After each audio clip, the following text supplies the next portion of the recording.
Whether or not a card targets or does not target is very important in Yu-Gi-Oh! Sometimes for reasons you might not fully understand. In today's video, I'm going to quickly explain how to tell if a card targets or does not target, but more so I want to focus on why this matters in so many different situations.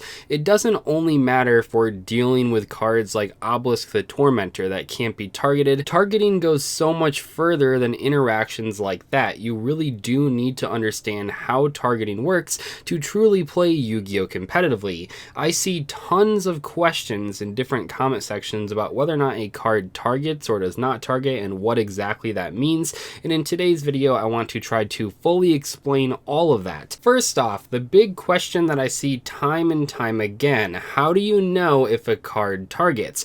I get this question in tons of different videos, not just on the God card videos, because people want to know, how do I always know if a card targets or does not target? Luckily, the answer is a lot easier than a lot of people seem to think it is.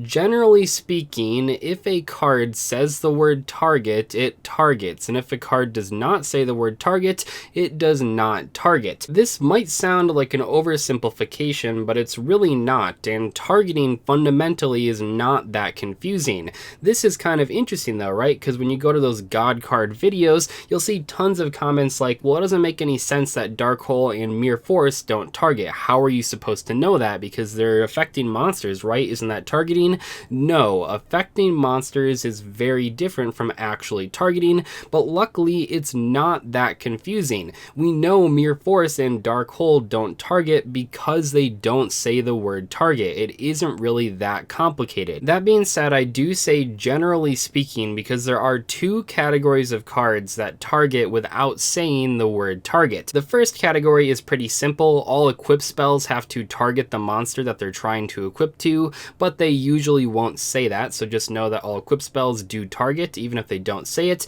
The second category is a lot smaller and also a lot more irrelevant. There is a very small category of cards, most of which don't really matter and haven't seen play in 20 years, or pretty much have never seen play, that don't say the word target but do actually target. How did this happen? Well, basically in 2011, problem-solving card text was introduced into the Yu-Gi-Oh! TCG, and this updated how Konami would write card effects, and it's been extremely valuable in clearing up ruling issues, one of which, as you would expect, was targeting. And targeting was a pretty big deal because prior to that there wasn't really a standard for how to write targeting on a card. Sometimes it said the word target, sometimes it said the word select, sometimes it said neither of those and you just had to guess that it targeted. But ever since 2011, if a card has been printed or reprinted, or in some cases just had its text updated on the official database, you'll know if it targets based on what it actually says in the effect.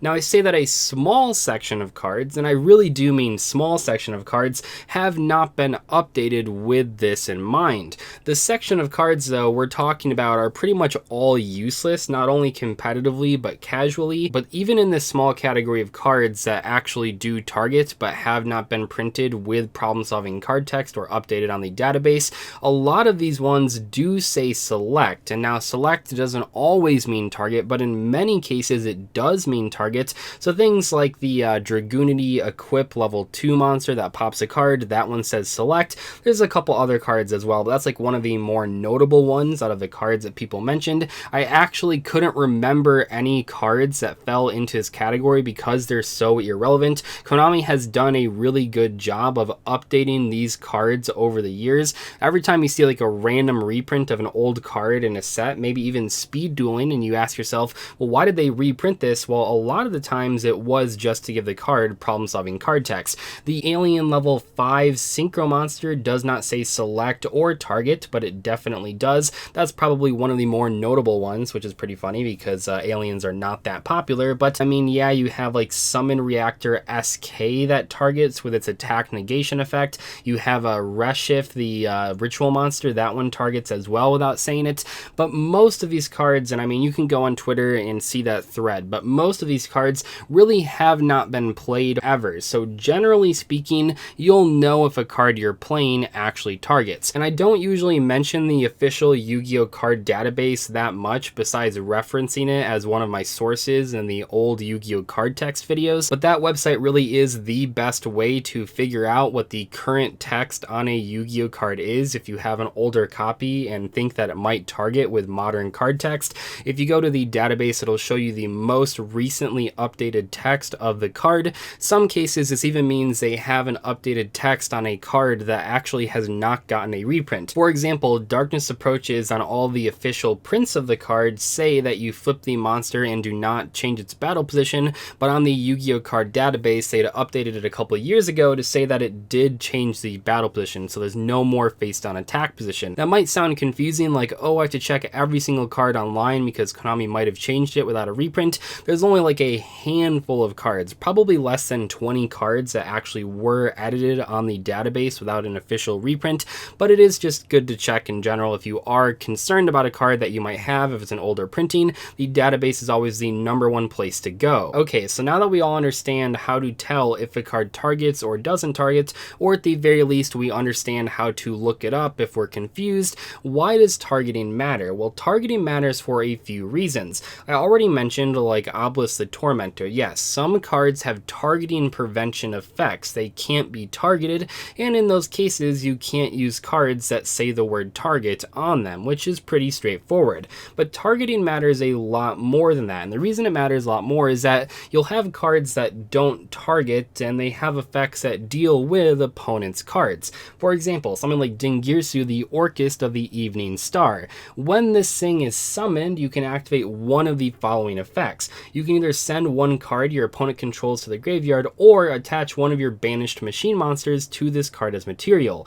Now that sending effect, even though it might seem like it's an effect that would target, note that it does not say the word target anywhere in the text. Besides playing around cards like Obelisk the Tormentor, Dingirsu's effect not targeting matters in a few key ways. One of the biggest ways is that when you summon this card and your opponent has several responses that they might want to do, they don't actually know which card you are trying to send with the Dingirsu effect until the resolution of the ability, and at that point it's too late to respond. For example, let's say you're an Altergeist player and you have personal spoofing and one face down back row card with an Altergeist card in hand. Your opponent summons Dingirsu and it activates its effect to send a card you control to the graveyard. Now you don't know what they're going to send. They could send the spoofing to the graveyard, you know that is a pretty big threat, or they might not care about the spoofing and they might want to send the face down back row to the graveyard because they don't know what it is.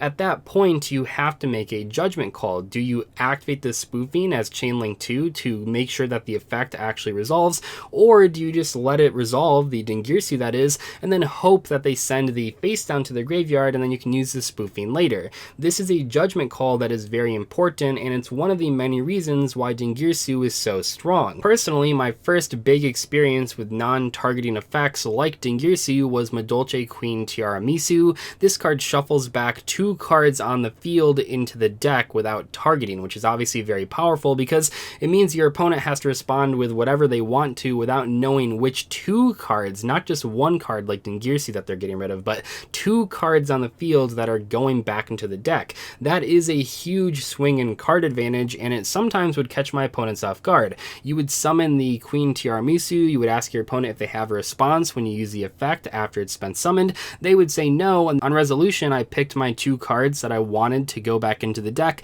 and at that point they might be like, well, okay, I'm going to chain these in that case. But at that point, because the effect has already been activated and because we're now resolving the effect that they had no response to, it's actually too late to respond with those cards, which in some cases my opponents were not too happy about, but it is on the card, right? It doesn't say target, so it all happens on resolution. The final thing that I want to mention in today's video is don't get yourself in a position where you're playing around targeting effects like they're non-targeting effects. What does that mean? Well, one example that I've seen a lot at locals and regional qualifiers, usually the smaller tournaments, is someone will use Twin Twisters against like 4 back row, and while they're discarding the card, their opponent will start activating their back row in response to make sure that they go through. The problem with this though is that the person using the Twin Twisters has not selected their targets yet. With Twin Twisters, because it does target up to 2 spell or trap cards on the field, the person using the card has to declare their targets before the other player has a chance to respond. It is a targeted ability.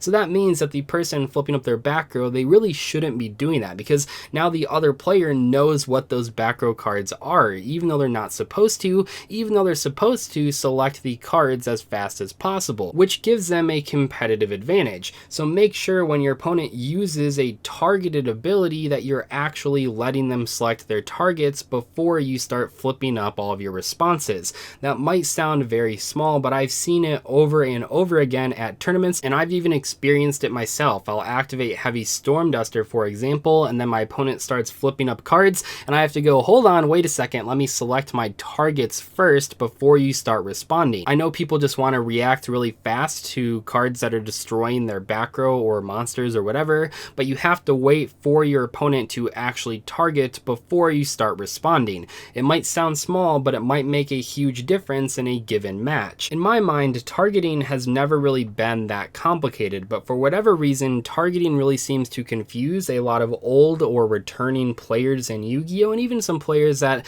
have been playing for a while. They still don't understand how targeting works. That's fine, you're not expected to know every single ruling, but I think targeting is such a big core element of what makes Yu-Gi-Oh! Yu-Gi-Oh! And I think it is really important to understand it, so I wanted to mention it in one discussion. Because I'm a player and not a judge, I don't really want to make videos about super complicated rulings. I'll leave that to Distant Coder, but I think targeting is simple enough, sort of like the face down banished cards video that I did a while ago, like a couple years ago. I think it's important enough to know, and I think it's not complicated enough where I can actually explain it to you guys, and hopefully it makes a big difference in your matches. Anyway, thank you guys so much for watching today's video. Goodbye.